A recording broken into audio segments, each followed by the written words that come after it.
Hello guys, this is Mansi from Evikhati Church and I'm here again with a new chapter number 11, mensuration. So this is an introduction video जिसके अंदर इस chapter के जो भी topics हैं, formulas हैं, किस type के questions आते हैं, ये सब चीजें हम अभी discuss करेंगे. Okay?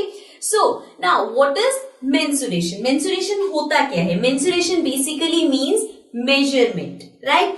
So जब हम ज्योमेट्री में जो फिगर्स का मेजरमेंट लेते हैं, कैन बी द लेंथ का मेजरमेंट, एरिया क्या है, पेरीमीटर क्या है, वॉल्यूम क्या है, सो ये सारी चीजें जब हम कैलकुलेट करते हैं तो दे कम अंडर मेंसुरेशन. ओके, अब जो मैंने नाम लिए उसमें से पेरीमीटर और एरिया, ये दो टॉपिक ऐसे हैं जिसके बेस्ड हम पूरा चैप्टर क्लास 7th में करके आए हैं, राइट? सो पहले हम उन चीजों को रिकॉल करेंगे जो हमने 7th क्लास में या पहले किसी भी क्लास में किया हुआ है, बिकॉज इस चैप्टर में वो चीजें तो ऑब्वियसली रिपीट होंगी, देन जो नया है वो हम डिस्कस करेंगे. ठीक है, सो सबसे पहले बात करते हैं पेरीमीटर.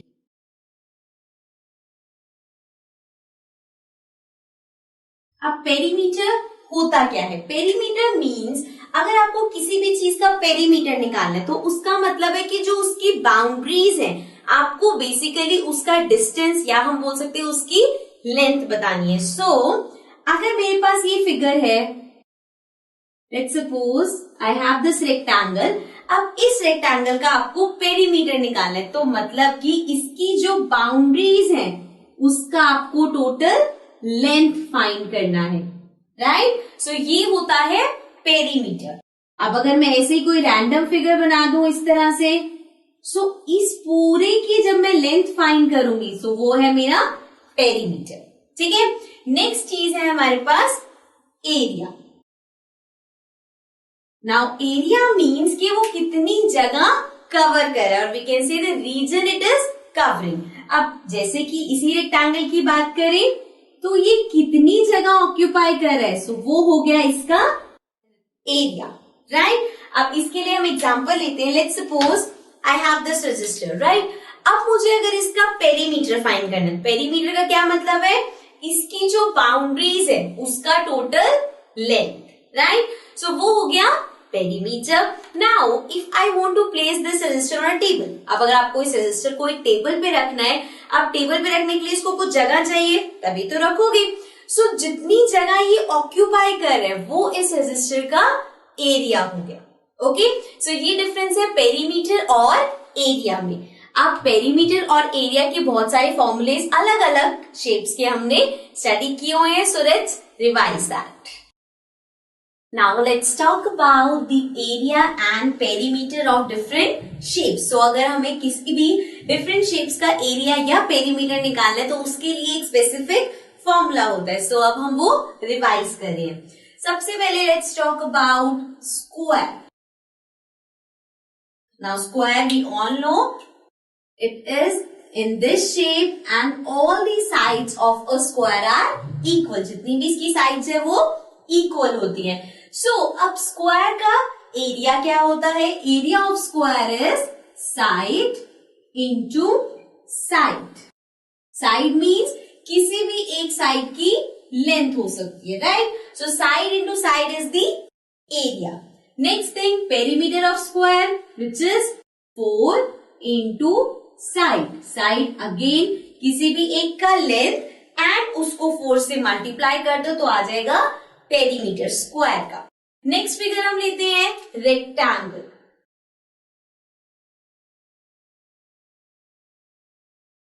अब रेक्टेंगल में वी नो रेक्टेंगल की ऑपोजिट साइड्स इक्वल होती है. एक साइड होती है लेंथ, दूसरी साइड होती है ब्रेथ, राइट? सो ये लेंथ है, this is also length, this is breadth, this is breath.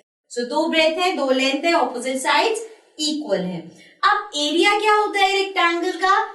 It is length into breadth, right? जैसे इसमें साइड इंटू साइड के, क्योंकि इसकी सारी साइड्स इक्वल होती हैं. इसमें लेंथ और ब्रेथ दो अलग अलग चीजें, सो लेंथ को ब्रेथ से मल्टीप्लाई कर दिया.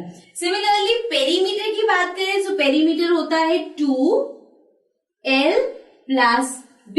l plus b means length plus breadth. So 2l plus b is the perimeter of rectangle. Next figure, let's take triangle. Now triangle का एरिया और उसका पेरीमीटर क्या होता है? Area of triangle is half B into H. अब B और H क्या है? B is base. बेस आप अगर इसको ले रहे हो तो ये बेस हो जाएगा. आप मतलब तीनों में से किसी को भी बेस ले सकते हो.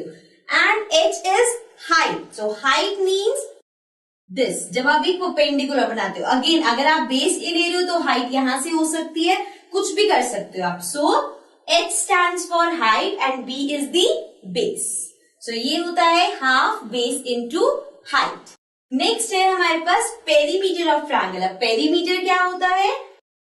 S1 plus S2 plus S3.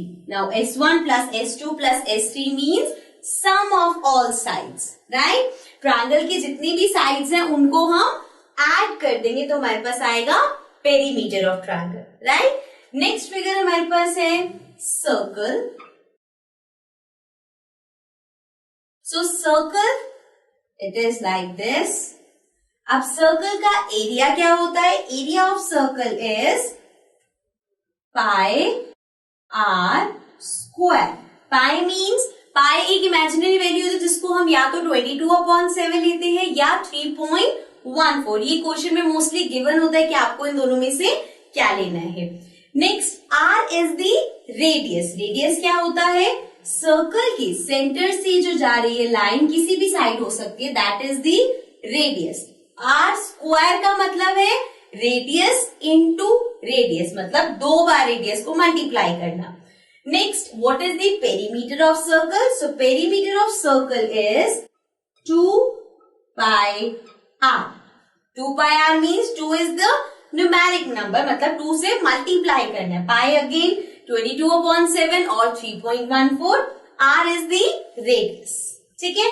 Last figure जो हमने ऑलरेडी पढ़ी हुई है उनमें से है parallelogram.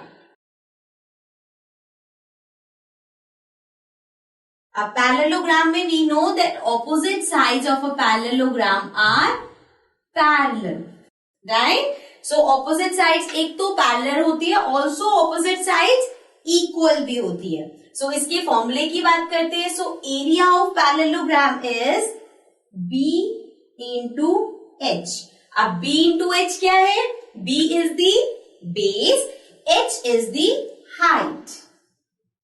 Okay, so B is the base, H is the height. So base into height ये होता है area of parallelogram. Now perimeter of parallelogram is 2S plus B. S plus B means S means side and B means base. So 2 side in plus base. Sorry, it is side plus base. ठीक है. सो ये सारे formulas वो हैं जो हमने पहले से पढ़े हुए हैं, विच आर वेरी कॉमन. ये बहुत ही बेसिक फिगर्स हैं जिसके हमने पेरीमीटर और एरियाज कर रखे हैं. सो इस चैप्टर में भी इसके बेस्ड क्वेश्चंस आ सकते हैं, right? Now let's come to the next topic. Now let's see किस टाइप के क्वेश्चंस आते हैं. So let's suppose this is a piece of land. ठीक है. अब आपको देखना है मैं क्या क्वेश्चन पुट कर रही हूँ एंड देन हमें उसके सॉल्यूशन में क्या फाइंड करना है. So the first question is what is the length of fence surrounding it. So now we have this piece of land और हमें find क्या करना है? What is the length of the fence surrounding it? इसके जो surrounding fence है उसकी length आपको calculate करनी है, which means this thing. सो अगर आपको ये चीज कैलकुलेट करनी है तो आप क्या फाइंड करोगे? एरिया नहीं, we will find the perimeter, right?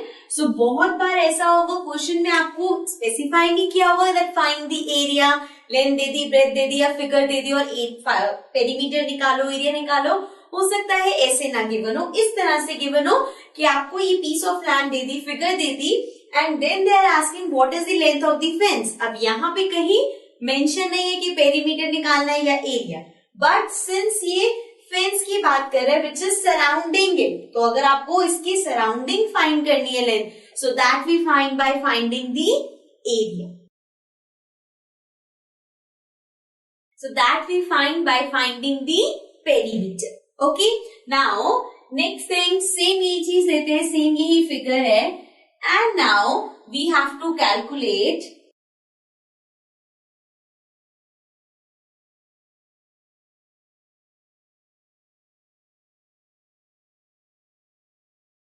what is the region covered by the piece of land.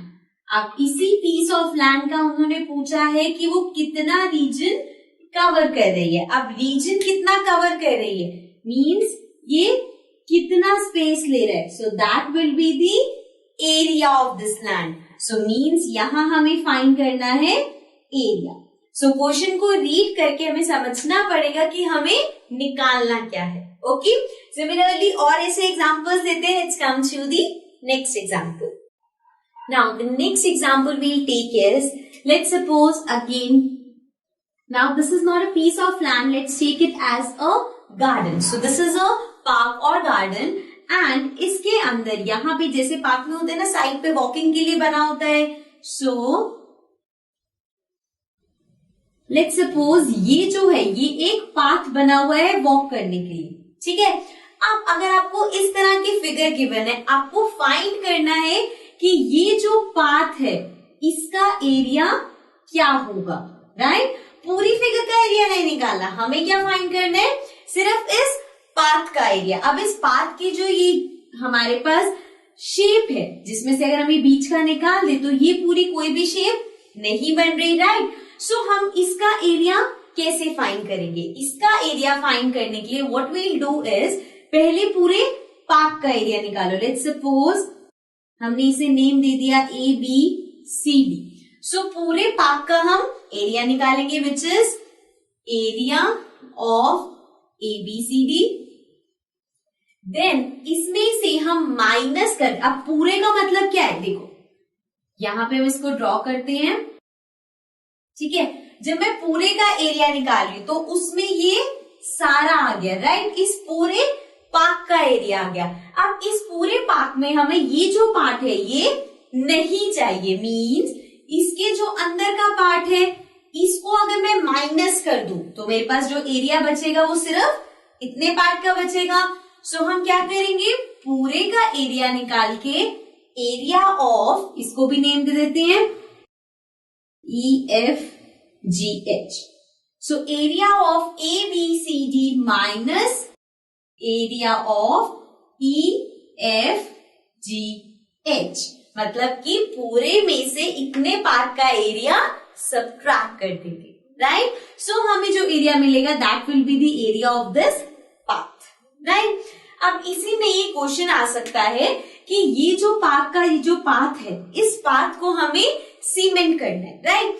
अब उस सीमेंट के लिए आपसे क्वेश्चन पूछा है कि कितने बैग्स चाहिए होंगे अगर आपको इतना एरिया सीमेंट करना है। ऑल्सो इट इज गिवन कि एक बैग से आप 4 मीटर स्क्वायर कवर कर सकते हो, मतलब कि एक सीमेंट के बैग से 4 मीटर स्क्वायर एरिया कवर हो रहा है। तो सबसे पहले तो हमें क्या फाइंड करना पड़ेगा कि टोटल एरिया कितना है, जितना आपको सीमेंट करना है। जो अभी हमने ऊपर देखा हम कैसे फाइंड करेंगे। सो इस एरिया को फाइंड करने के बाद अब जब आपको फाइंड करना है नंबर ऑफ बैग्स, तो वो कैसे फाइंड करते हैं, number of bags will be equal to area of path. Area of path means ये जो हमने इस पाथ का एरिया निकाला है जिसपे सीमेंट करना है, सो उसका area upon area covered by 1 cement bag.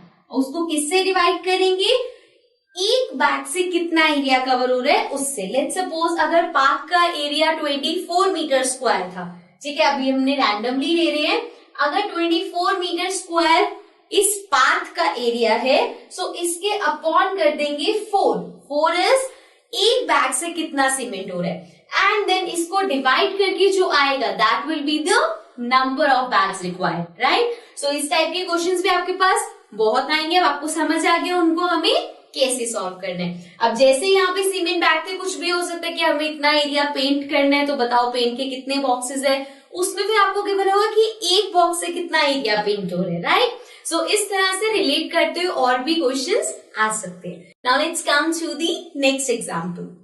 Now the next example is, so now I have drawn this circle and let's suppose this is a circular park. So आपको एक park given है which is in a shape of a circle.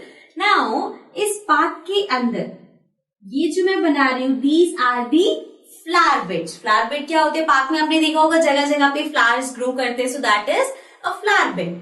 सो इस circular park में यहाँ दो जगह पे ये फ्लावर बेड्स हैं। So now if they want you to find the area of the remaining park, अब अगर आपको बाकी के पार्क का एरिया निकालना है, सो वो कैसे फाइंड करोगे, बाकी मतलब ये जो फ्लावर बेड है उस जगह को छोड़ के बाकी पूरे का एरिया, लेट्स सपोज बाकी सब में ग्रास लगानी है, तो वो कैसे फाइंड करोगे। नाउ सी, सबसे पहले तो ये सर्कल की शेप में है, सो एरिया ऑफ सर्कल। अब एरिया ऑफ सर्कल में ये पूरा सर्कल आएगा जिसमें ये फ्लावर बेड का एरिया भी इंक्लूडेड होगा। सो इसमें से एक एक करके हम इन दोनों फ्लावर बेड को माइनस कर देंगे। So area of circle minus area of first flower bed, then minus area of second flower bed, right. So इस तरह से आप कोई भी शेप दे रखे हो, जो भी रीजन शेडेड है उसका एरिया फाइंड कर सकते हो। Okay, so these were some examples जिसके बेस्ड क्वेश्चंस आपके पास आते हैं। Now let's come to the next topic. Now next we'll discuss about some quadrilaterals और उनके एरिया क्या होते हैं, जो कि आपके पास इस चैप्टर में है। So the first figure in this is a trapezium. अब ट्रेपीजियम किस तरह से होता है, it is in this shape. अब ट्रेपीजियम की क्वालिटी होती है विच इज कि इसमें एटलीस्ट एक पेयर ऑफ ऑपोजिट साइड्स होगा जो पैरेलल होगा। जैसे कि अगर हम इस फिगर की बात करें, अगर मैं इस लाइन को एक्सटेंड करूं इस तरह से एंड लाइक दिस, तो यू कैन सी ये पॉइंट पे मीट करे, मतलब ये जो पेयर ऑफ ऑपोजिट साइड्स है ये तो पैरेलल नहीं है। बट अगर मैं इसको यहाँ पे ये वाली लाइन को एक्सटेंड करूं तो ये दोनों पैरेलल है। सो मतलब कि ट्रेपीजियम में आपके पास एक ऑपोजिट साइड होनी चाहिए जो कि पैरेलल हो, right. Now what is the area of trapezium. अब अगर हम एरिया की बात करें, so area of trapezium equals to half a plus b into h। अब ये a, b और h क्या है, लेट्स सी। हाफ, ठीक है, 1/2 कर दिया। a means side, so here a का मतलब है साइड। सो लेट्स सपोज अगर हम इसकी बात करें, so this side is a, okay. Then b stands for base. Base मतलब जैसे अगर इस ट्रेपीजियम में अगर हम ये ले रहे हैं, सो ये हो गया हमारा base, right. So a plus b into h, h is the height. So अगर मैं यहां से इसको नीचे लेके जाऊं, so this will become the height, right. So area of trapezium is half a plus b into h. Okay, so this was about trapezium. Now let's come to the next quadrilateral. Now the next quadrilateral we have is a rhombus. So rhombus is a quadrilateral we all know, and if I draw this rhombus, अब rhombus के बारे में हमें पता है all the sides of a rhombus are equal. इन सब की इसकी जो साइड्स है, सारी साइड्स की लेंथ सेम होती है। ऑल्सो जो इसके डायगनल्स होते हैं, these are the diagonals, right. अब इन डायगनल्स की ये होते हैं परपेंडिकुलर बाइसेक्टर, मतलब सब सेम एंगल फॉर्म करते हैं, राइट। सो अब इसका एरिया कैसे निकालते हैं? अगर आपके पास एरिया ऑफ रोम्बस फाइंड करने को है, सो area of rhombus is half d1 into d2. What is d1 and d2? d1 d2 stands for the diagonal, means diagonal 1. If this is the diagonal 1, then this will be the diagonal 2. So half into diagonal 1 into diagonal 2 is the area of rhombus. Okay. So now let's come to the next one. Now the next topic we have is general quadrilateral. अब general quadrilateral क्या होता है? Quadrilateral हम सबको पता है, any shape that has 4 sides is a quadrilateral. It can be a square, a rectangle, a rhombus, trapezium और any figure. अब हमें देखना है, अगर आपके पास 4 साइडेड शेप दे रखी है and it is given it is a quadrilateral, वो सिर्फ क्वाड्रिलेटरल बोल रहे हैं, वो पैरेललोग्राम है, ट्रेपीजियम है, रोम्बस है, कुछ नहीं गिवन। सो अगर सिर्फ क्वाड्रिलेटरल गिवन है, देन आपको एरिया निकालना है तो कौन सा फॉर्मूला लगाओगे? क्योंकि ये तो गिवन नहीं है कि वो कौन सी शेप है। सो उसके लिए हमारे पास एक जनरल क्वाड्रिलेटरल का फॉर्मूला होता है। Let's see. So if I draw this figure, अब यहाँ पे ये नहीं गिवन कि ये पैरेललोग्राम है या ट्रेपीजियम है या कोई भी शेप है, ये नहीं गिवन। जब तक आपको गिवन ना हो कि कौन सी शेप है, आप उसका फॉर्मूला नहीं लगा सकते। अब यहाँ पे अगर ये नहीं given trapezium, so just because it looks like a trapezium, तो हम इसको ट्रेपीजियम का फॉर्मूला नहीं लगा सकते। We will take it as a quadrilateral. अब इसका फॉर्मूला जनरेट करते हैं कैसे? देखो, इसको नेम दे देते हैं A B C D। So we have a quadrilateral ABCD। अब अगर मैं AC को ज्वाइन करूं या DB को ज्वाइन करूं, सो this is the diagonal of quadrilateral. अब इस डायगोनल की हेल्प से ये क्वाड्रिलेटर 2 पार्ट्स में डिवाइडेड हो गया, ADC which is a triangle, ABC again it is a triangle। सो मतलब इस डायगोनल की हेल्प से ये क्वाड्रिलेटर 2 ट्रायंगल्स में डिवाइड हो गया। अब अगर मैं इन दोनों ट्रायंगल्स का एरिया निकाल के ऐड कर दूं तो क्या वो क्वाड्रिलेटरल का एरिया आ जाएगा, राइट। सो एक एक करके देखते हैं। पहले ADC देखते हैं। सो अगर ट्रायंगल ADC की बात करें, so half base into height, यही होता है ट्रायंगल का formula. So here base means AC, base is AC, height क्या है? अगर मैं यहां से लाइन डाल दूं तो this will become the height किसकी? ट्रायंगल ACD की, राइट। सो अब एक ADC का पता चल गया। सिमिलरली हमारे पास है ABC। So half base into height. Again अब ABC में बेस क्या है? अगेन AC बेस हो सकता है। So this is AC। अब इसमें हाइट क्या होगी? सो अगर मैं यहां से एक लाइन लेके जाती हूँ, सो ये बन जाएगी height, right. So this means ACD की हाइट ये है, ABC की हाइट ये है।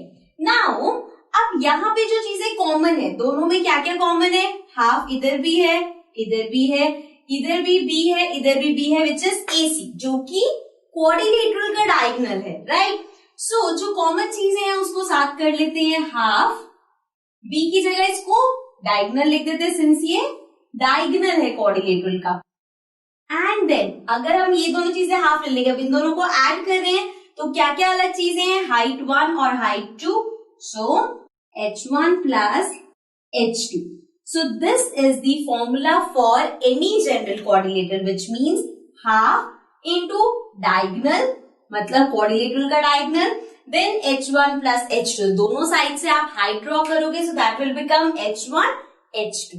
सो ये फॉर्मूला है क्वाड्रिलेटरल का। आप चाहो तो इसको पूरा इतना बड़ा कर सकते हो या डायरेक्ट हम फॉर्मूला लगा सकते हैं क्वाड्रिलेटरल का। Okay, so this was about area of general quadrilateral. Now let's come to the next topic. Now the next topic is solid shapes. अब सॉलिड शेप्स क्या होता है, ये हमने पूरा एक चैप्टर किया है। सो solid shapes basically means the 3D shapes, या फिर हम बोल सकते हैं वो शेप्स जो 3 डायमेंशनल होती है, राइट। जैसे कि 2D शेप्स मतलब जो प्लेन शेप्स होती हैं, 3D शेप्स में आता है जैसे कि if we talk about a cube, तो वो एक प्लेन फिगर नहीं है, that is a 3D figure, तो उसको हम बोलते हैं सॉलिड शेप। सो इस चैप्टर के अंदर जो हम सॉलिड शेप्स डिस्कस करेंगे, they are, first is cube, then cuboid and cylinder. So ये 3 शेप्स हैं जो कि हम अभी डिस्कस करेंगे। अब इसके अंदर जैसे अभी तक जो हम शेप्स देख रहे थे, सर्कल, ट्रायंगल, रेक्टेंगल, स्क्वायर, सो इन सब में हमने एरिया पढ़ा और एक और चीज पढ़ी, दैट इज पेरीमीटर। जब हम सॉलिड शेप्स की बात करते हैं तो उसमें 2 चीजें हम पढ़ेंगे, वन इज सरफेस एरिया। अब सरफेस एरिया क्या होता है? जब हम किसी फ्लैट चीज की बात करते हैं, जैसे कि स्क्वायर है, तो हम उसका एरिया निकालते हैं, लेकिन अब क्यूब है, ये फ्लैट सरफेस तो नहीं है। अगर आप एक क्यूब ड्रॉ करो तो वो इस तरह से होता है, राइट? मतलब इसके आगे पीछे भी चीजें हैं। सो जब आप इसको ओपन करोगे, जैसे हमने नेक्स्ट पढ़े थे, जब आप क्यूब को ओपन करोगे तो उसके बहुत सारे फेसेस है। तो सरफेस एरिया क्या मतलब है? वो सारे फेसेस का कितना एरिया है, दैट इज सरफेस एरिया। इसीलिए जब हम 3D शेप्स की बात करते हैं या सॉलिड शेप्स की बात करते हैं तो हम सरफेस एरिया पढ़ते हैं, या फिर हम इसको टोटल सरफेस एरिया भी बोलते हैं। ओके, नेक्स्ट टॉपिक है वॉल्यूम। अब बात करते हैं वॉल्यूम क्या होता है और ये वॉल्यूम सॉलिड शेप्स का ही क्यों होता है। अगर मेरे पास एक बॉक्स है क्यूब की तरह और मुझे उसमें वाटर फिल करना है, तो वो कितना वाटर कंटेन कर सकता है, वो होता है उसका वॉल्यूम। जैसे कि अगर एक पाइप है, ठीक है, एक होलो पाइप है आपके पास, उसमें आप पानी या कुछ भी लिक्विड डाले जा रहे हो, तो वो कितना पानी कैरी कर सकता है, वो उसका वॉल्यूम है। अब ना तो इससे एरिया को कोई लेना देना है, उसके अंदर कितना वाटर कंटेन हो रहा है, कितनी उसकी डेप्थ है, दैट इज दी वॉल्यूम। सो हम इन सॉलिड शेप्स का सरफेस एरिया और वॉल्यूम अभी डिस्कस करेंगे। इसके भी हमारे पास फॉर्मूलाज होते हैं। क्या होते हैं formulas? Let's see. Now the first solid figure जो हम डिस्कस कर रहे हैं, that is cuboid. So cuboid किस तरह से होता है? If I draw it like this, then like this, so this is a cuboid, right? अब इस क्यूबॉइड में 3 चीजें होती है। The first thing is the length, so this is the length, right? Then this is the breadth. So length, breadth, and this one here is the height. So length, breadth and height. 3 चीजें होती है हमारे पास। अब इन्हीं तीनों चीजों में हमारे पास फॉर्मूलाज होते हैं। तो फर्स्ट फॉर्मूला है सरफेस एरिया का, जिसको हम टोटल सरफेस एरिया भी बोलते हैं। So the formula for surface area is 2। अब देखो, लेंथ ब्रेथ से भी मल्टीप्लाई होगा, हाइट से भी, ब्रेथ भी लेंथ से भी मल्टीप्लाई होगी, हाइट से भी, सिमिलरली हाइट भी दोनों से मल्टीप्लाई होगी। सो एल डी, लेंथ और ब्रेथ मल्टीप्लाई हो गए, प्लस एल एच, लेंथ और हाइट मल्टीप्लाई हो गए। क्या 2 चीजें बची? ब्रेथ और हाइट। सो इन दोनों को मल्टीप्लाई कर दिया। अब लेंथ ब्रेथ से भी मल्टीप्लाई हुआ है, हाइट से भी, सिमिलरली ब्रेथ लेंथ से भी मल्टीप्लाई हुआ है, हाइट से भी, एंड हाइट भी लेंथ से भी मल्टीप्लाई हुआ है और ब्रेथ से भी, right? So 2LB plus LH plus BH is the formula for surface area of cuboid, right? Next एक और चीज हमारे पास होती है जिसको हम बोलते हैं लेटरल सरफेस एरिया। अब लेटरल सरफेस एरिया क्या होता है? देखो, अभी हमने डिस्कस किया था सरफेस एरिया जिसमें ये सारी इसके जितने भी फेसेस है सब इंक्लूडेड है, लेकिन अगर हमें एरिया निकालना है जिसमें हम टॉप और बॉटम इंक्लूड नहीं करें, जैसे कि अगर आप किसी बॉक्स का एरिया निकाल रहे हो, सो बॉक्स क्यूब या क्यूबॉइड शेप में है, अगर क्यूबॉइड शेप में आपके पास बॉक्स है, अब उस बॉक्स का आपको सराउंडिंग का एरिया निकालना है, टॉप और बॉटम का नहीं निकालना। अगर गिवन है कि टॉप और बॉटम से वो कवर्ड नहीं है, तो आपको सिर्फ जो 4 फेसेस है उनका निकालना है, टॉप और बॉटम का नहीं निकालना। सो दिस मीन्स उसके लिए आपको निकालना होगा लेटरल सरफेस एरिया जिसमें टॉप और बॉटम इंक्लूड नहीं होता। So the formula for lateral surface area of cuboid is 2H L plus B. So 2h means 2 into height, L plus B, length plus breadth. Okay, so this is the formula for the lateral surface area. Now last thing is volume. So what is the volume of cuboid? So volume of cuboid का formula क्या होता है? सबसे पहले volume of cuboid means अगर ये box है, container है, इसमें आपको वाटर फिल करना है तो कितना वो ऑक्यूपाई कर पाएगा, कितनी उसकी कैपेसिटी है, दैट इज दी वॉल्यूम. और उसका फॉर्मूला है L into B into H.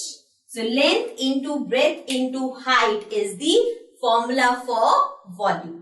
एक और चीज यहाँ पे हम देखेंगे, जब हम एरिया लिखते हैं, चलो तीनों चीजों की बात करते हैं. अगर आपके पास प्लेन शेप है या 3D शेप है और आप किसी भी उसका पेरीमीटर फाइंड कर रहे हो, जैसे मीटर्स में है तो हम पेरीमीटर लिखते हैं मीटर में, राइट. जब हम एरिया फाइंड करते हैं तो अगर मीटर में है तो हम एरिया कैसे रिप्रेजेंट करते हैं?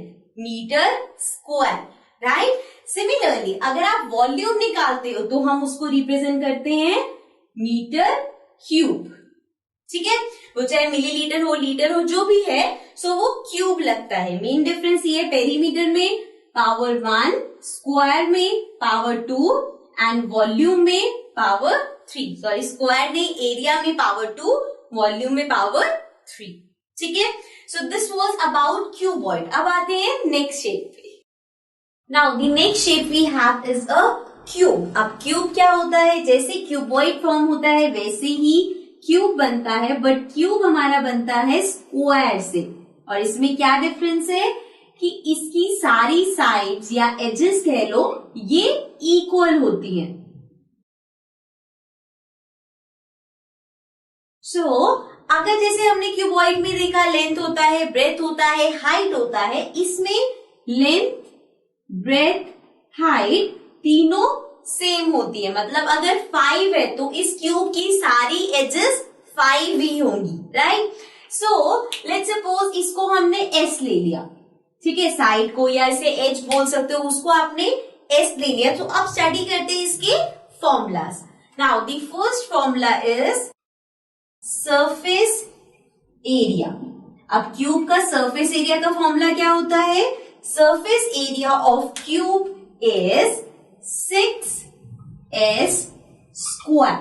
6s स्क्वायर का मतलब क्या है? 6 नंबर है, 6 मल्टीप्लाइड बाय s, मतलब अगर जैसे आपको गिवन है ये क्यूब 7 सेंटीमीटर का है, सो अगर इसकी साइड 7 सेंटीमीटर है, सो दिस मीन्स 7 का square. 7 square means 7 into 7. Okay, so 6s square is the surface area of cube. Next, let's talk about the lateral surface area.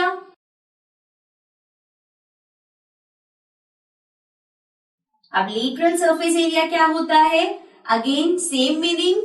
Lateral surface area means जब आप top और bottom include नहीं करते, सिर्फ वो जो 4 faces हैं उनको इंक्लूड कर रहे हो, तो जो फॉर्मूला है वो एग्जैक्टली सेम रहेगा. बस अब हम 6 की जगह 4 साइड्स यूज कर रहे हैं, सो 4s स्क्वायर. ठीक है, पहले 6 फेसेस थे तो हम 6s स्क्वायर कर रहे थे. अब टॉप और बॉटम निकाल दिया तो ये 4s स्क्वायर हो गया, right. Now last thing we have is the volume. So cube के वॉल्यूम का फॉर्मूला होता है s क्यूब. s क्यूब मतलब जो भी साइड गिवन है उसका क्यूब. जैसे कि अगर 7 गिवन है तो 7 into 7 into 7. So that is s cube. Okay. So this was about the surface area, lateral surface area and volume of a cube. Now let's come to the next topic. Now our next topic is cylinder. अब cylinder कैसा होता है? So this is a shape of a cylinder, right? अब इस cylinder के अंदर basically क्या होता है? ऊपर और नीचे, जिसको हम बोल सकते हैं द बेस, जो बॉटम हो गया, और टॉप हो गया लिड बोल सकते हो आप. सो ये दोनों चीजें आपके पास सर्कुलर शेप में होती हैं. एंड ये जो रिमेनिंग है, अगर मैं इसे रेक्टेंगल की तरह देखूं, जैसे आपके पास एक शीट ऑफ पेपर है, आप उसको इस तरह से सर्कल में फोल्ड कर रहे हो, सो मतलब इस रेक्टेंगल को सर्कल शेप में फोल्ड कर दिया तो वो बन गया सिलेंडर, राइट। नाउ अब डिस्कस करते हैं इसकी जो फॉर्मूलाज हैं। So the first formula will be for surface area. So what is the surface area of cylinder? Now surface area of cylinder is, इसको मोस्टली आपको जो ना मिलेगा 2 pi r h plus 2 pi r square. इस तरह से मिलेगा 2 pi r h. So 2 number है, pi 22/7 और 3.14, r h, r मतलब रेडियस. अब रेडियस कैसे, ये ऊपर सर्कल है आपके पास और नीचे सर्कल है, so this will be the radius. चाहे आप ऊपर से लो चाहे यहां से लो, जैसे एक नॉर्मल सर्कल होता है उसका सेंटर पॉइंट, वहां से जो भी लाइंस पास होती हैं they are all radius, right. So ये हो गया रेडियस, ये हो गया रेडियस. सो आर समझ में आ गया. एच, अब हाइट कौन सी है, हाइट में if I draw it like this, so this is the height. So मतलब कि ये r हो गया which is radius and this is the height. Okay, so 2 pi r h plus 2 pi r square. अब pi r square circle का area होता है, यहाँ पे दो सर्कल है और यू कैन से दो राउंड है. सो 2 pi r square, pi again 22/7 और 3.14. r square means रेडियस का स्क्वायर, ठीक है. सो अब इस फॉर्मूले को या तो आप ऐसे ही लिख के कर सकते हो, अदरवाइज इसको हम और सिंपल भी कर सकते हैं. देखो इसमें से कॉमन क्या है, 2 पाई, यहां भी है, यहां भी है, r एक बार यहां पे भी है और एक बार इसमें भी है. सो आई कैन टेक कॉमन. सो मैंने 2 पाई r कॉमन ले लिया तो मेरे पास ब्रैकेट में क्या बचेगा, r प्लस h, और you can write it as h plus r, क्योंकि यहां से 2 पाई r पूरा चला गया, बचा h. सिमिलरली यहां से 2 पाई और 2 r में से एक r बाहर चला गया तो हमारे पास बचा 2 पाई r प्लस h, ठीक है. सो ये भी फॉर्मूला है, ये भी फॉर्मूला है, इसको बस इसका शॉर्टकट बना दे. ये कंफ्यूजन होती है कि ये फॉर्मूला है या ये फॉर्मूला है, ये दोनों फॉर्मूलाज एक ही है. ओके, सो ये था अबाउट सरफेस एरिया. अब इसका भी लैटरल सरफेस एरिया होता है. अब इसका लिटरल सरफेस एरिया मतलब कि टॉप और बॉटम को हटा दो. सो the lateral surface area of cylinder equals to, अब lateral surface area क्या है, टॉप बॉटम को अगर आप हटा रहे हो मतलब ये जो 2 पाई r स्क्वायर है इसको हटा दिया, क्या बचा 2 पाई r h. सो यही इसका फॉर्मूला है 2 pi r h, right. So ये हो गया लेटरल सरफेस एरिया. लास्ट है वॉल्यूम. अब बात करते हैं इसके वॉल्यूम का formula. So the volume of cylinder is equals to pi r square h. Pi r square h, pi 22/7 और 3.14 जो भी गिवन होगी. r square is the radius का square and h is the height. So the volume is pi r square h, ठीक है. Now this was the last topic for this chapter. With this we complete the introduction of this chapter. अब हमने सारी shapes discuss कर ली, उनके क्या क्या formulas है डिस्कस कर लिए. So now let's get to the exercise and know कि इनको क्वेश्चंस को अटेम्प्ट कैसे करना है. Okay, so that's it from my side. I'll be coming back again with the new chapter. Till then, take care and bye bye.